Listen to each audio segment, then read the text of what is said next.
Ok les petits gars, on se retrouve pour une chasse à la carpe compilation.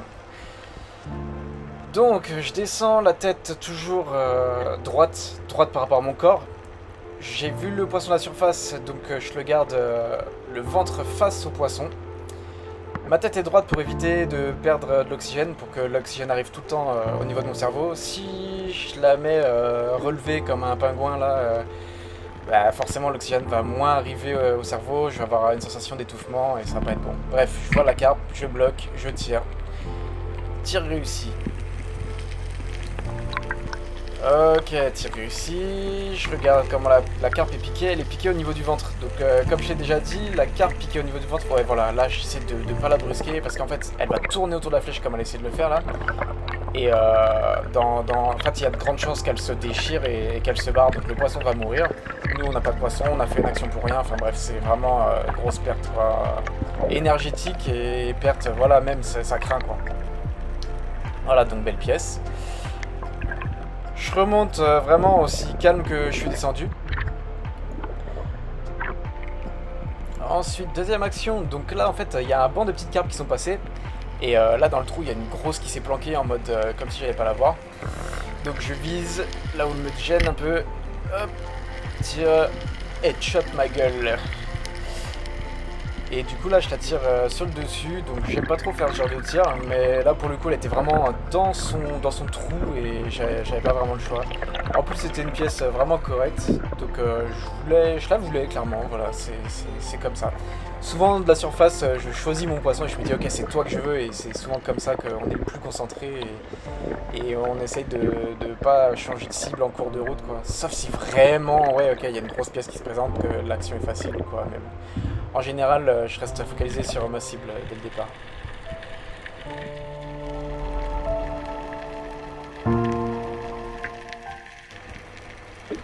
Ok, donc descente en douceur.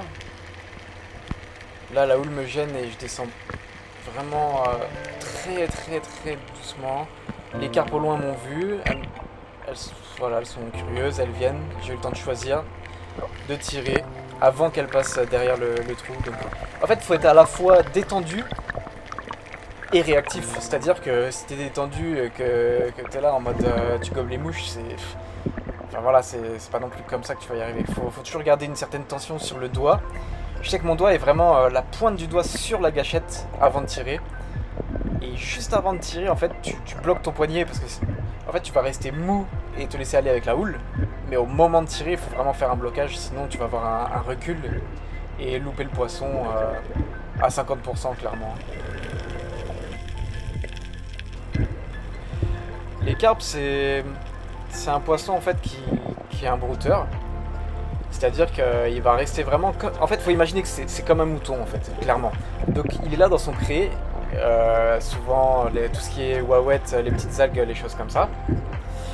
Et il va jamais se trouver entre deux eaux. Enfin, c'est vraiment quand vous allez descendre, ça arrive quelquefois que les grosses carpes vertes par exemple remontent à 1-2 mètres maximum, mais pas plus quoi. Donc c'est vraiment un poisson qu'il faut aller chercher dans le fond.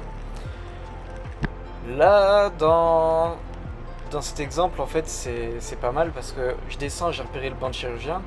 Ils sont en bande. Le banc est massif, mais ils sont pas vraiment. Ils sont pas très gros. Donc souvent, quand on se met comme ça, les chirurgiens, eux, sont curieux. Et tout ce qui est plus grosse pièce à l'arrière, et souvent les carpes en fait vont venir en étant un peu plus sûrs d'elles. Et là, par exemple, j'ai repéré une carpe rouge qui vient dans le banc de chirurgien en pensant qu'elle est en sécurité. Et moi, ça me permet de la repérer assez facilement. Donc là, j'essaie d'assurer mon tir. Je fais attention, je prends en considération la houle. Elle se balade dans le fond, donc j'essaie de suivre. En fait, je mets.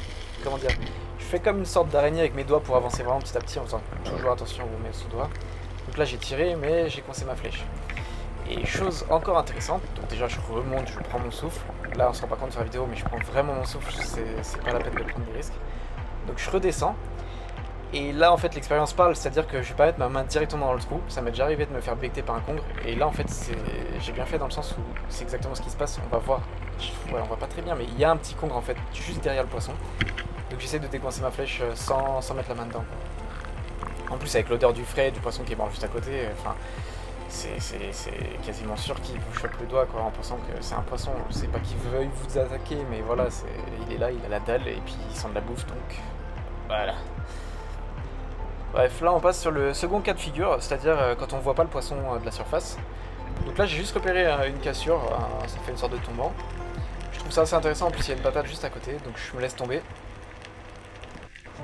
Et en même temps que de me laisser tomber, bah, j'essaie de tourner sur moi-même en fait, et de vérifier sans faire de mouvement brusque toujours. Donc là je regarde devant moi, un peu d'échauffement qui est derrière. Derrière je vois une tête qui dépasse. Donc la carpe est assez discrète, mais je l'ai quand même repéré. Donc ça c'est vraiment un poisson qu'on n'aurait pas pu repérer de la surface quoi, clairement. Donc c'est dans ces cas-là où on se dit que bah, descendre, des fois ça peut payer. Parce que là c'est une carpe, mais ça aurait pu très bien être une grosse sorbe qui sort du trou. Ou alors une sarde jaune qui passe par pur hasard. Enfin voilà, vous avez compris l'idée quoi. Alors là, toujours bien finir le poisson, même s'il est éventré en fait. On passe l'aiguille et en fait au-dessus des yeux il y a le cerveau, et quand je prends mon aiguille et que je force un coup, je sens une sorte de petite bulle qui pète, et en général c'est là que je sais que le poisson est vraiment mort. Donc j'aime pas laisser mon poisson souffrir sur la craie. Enfin voilà, faut avoir un minimum d'éthique en fait. C'est comme la taille des carpes, déjà il y a une maille à respecter, et puis bah en fait la pêche c'est un peu comme, je sais pas, moi je vois les poissons comme des fruits dans un arbre. Je sais qu'il y a des saisons, et si je cueille tous les fruits dans l'arbre, bah faut pas que je vienne me plaindre après que je trouve plus rien dans les endroits que j'ai déjà visités quoi. Là, exemple concret d'un foirage total. Donc là c'est vraiment ce que je déteste le plus, c'est-à-dire que j'ai tiré, le poisson a été pris pendant une microseconde, et en fait il s'est tellement débattu qu'il s'est déchiré, et c'est vrai que ça c'est vraiment le truc deg, parce que le poisson va crever un peu plus loin. Donc dans la plupart du temps on peut le retrouver, mais là ce jour-ci il y avait assez de courant, l'eau était sale, voilà, le poisson est mort plus loin, il va se faire manger par d'autres poissons, par des langoustes, des choses comme ça, mais bon ouais, ça me fait chier clairement.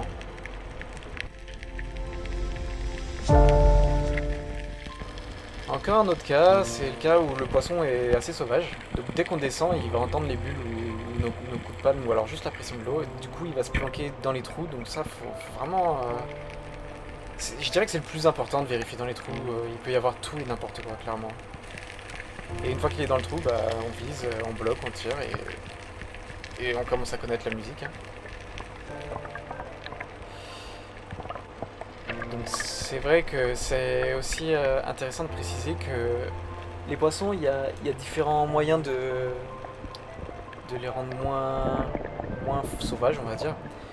Rien que dans la descente, je sais que dès que je fais mon canard, en fait, j'ai un réflexe. Le tout premier réflexe que j'ai en descendant, c'est de retirer mon tuba, en fait. Comme ça, on va entendre 2-3 bulles, et ça fait pas toute une lignée de bulles qui va être là en mode... Et ça, je trouve ça horrible. Donc là, ouais, sur la vidéo, intéressant, là, je vois que la bidoche dépasse du poisson, donc je l'arrache, ça fait du frais. Là, une action que j'ai pas filmée, mais juste pour montrer que les carpes bleues se tirent également, ce qu'on appelle les hélicoptères. À pas confondre avec le vrai perroquet, en fait, le poisson perroquet, le zawag flamand, ou alors le wachalou, enfin il y a plein de noms, mais en gros il y a différents types de carpes. Faut pas confondre, il y en a une dans toute sa famille qui n'est pas tirable, donc ça ressemble beaucoup à ça en fait, c'est bleu, et le modèle plus jeune ou femelle est noir et blanc, il me semble.